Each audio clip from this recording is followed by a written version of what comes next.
নিজের আপন মানুষকেই বলতে শুনেছি, তোমার দিন শেষ, Shakib. You are dead horse.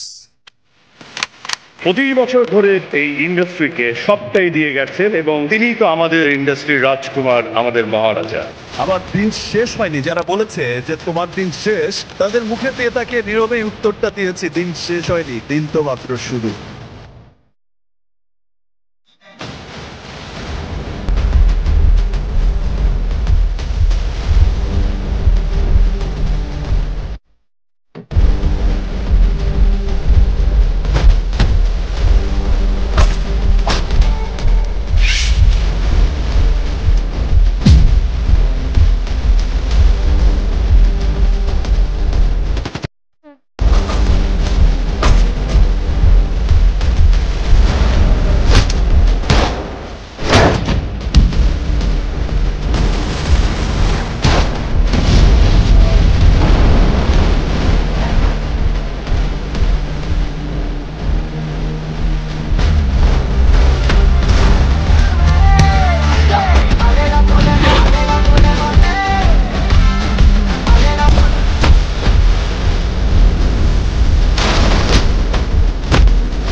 তোমার জন্য দেশ নাকি দেশের জন্য তুমি?